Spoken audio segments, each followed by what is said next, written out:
I was a board member of the Misericordia Hospital for about 13 years and became secretary of, of that board.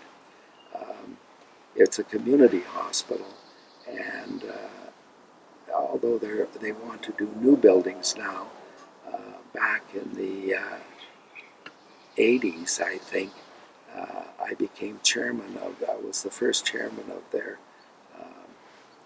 foundation, and Marvin Weisler was involved in that, and other doctors as well, but not necessarily doctors, but the point was to raise money to build the renovation that is now becoming in need of further renovations. But we raised $21 million to assist in the building of this expansion to the hospital. It was an exciting time, and lo and behold, it became the time that Mr. Klein became Premier of the province, and as a result, there were belt tightening, and as a further result, while the building got to be built, the operating rooms within were held vacant for a period of time because of funding shortages.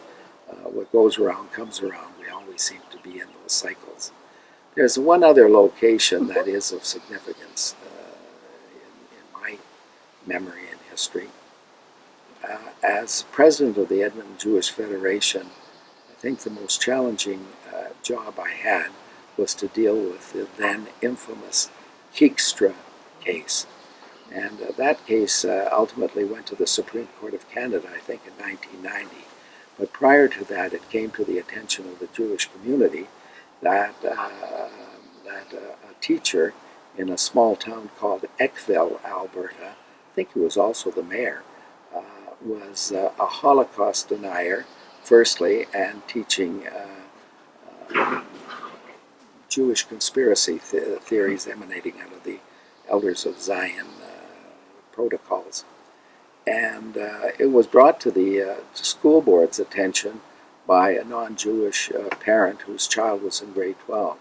Well, this created a stir because the Ontario folks had a problem with a similar hate advocate by the name of Zundel, but we had Keegstra.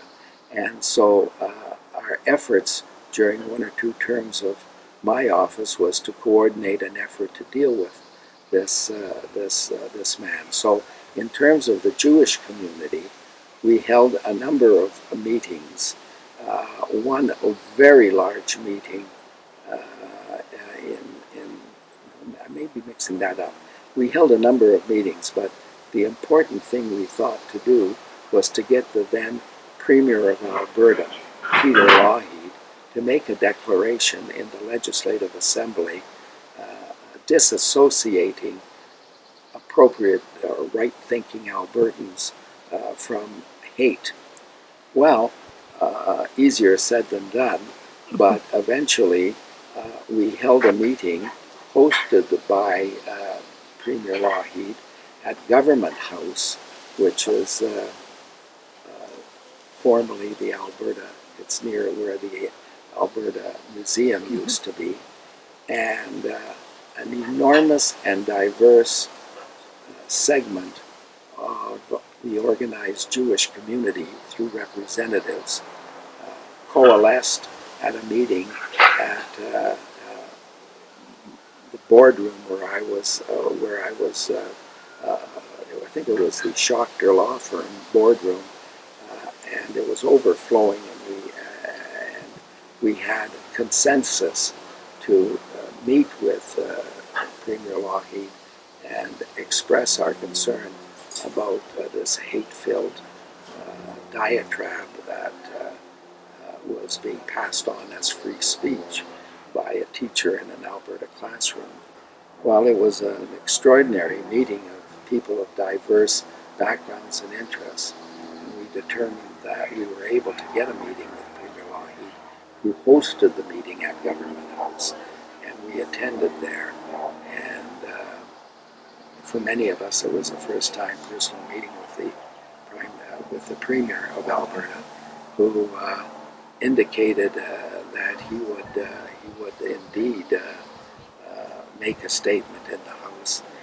We agreed that our advocate or our spokesperson would be the venerated Joe Schachter, and he spoke very well.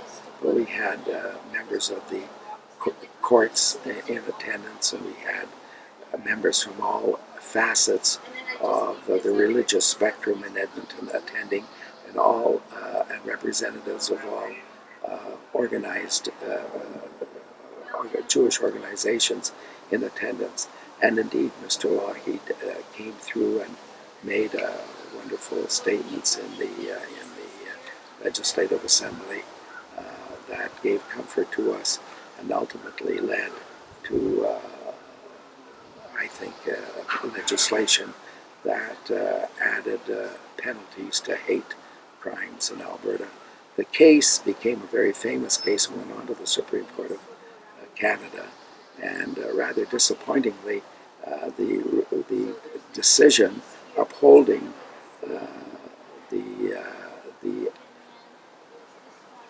the application of the charter, that there are limitations to speech in the charter, and while the charter was sustained, you couldn't espouse and talk about hateful things to an identifiable group.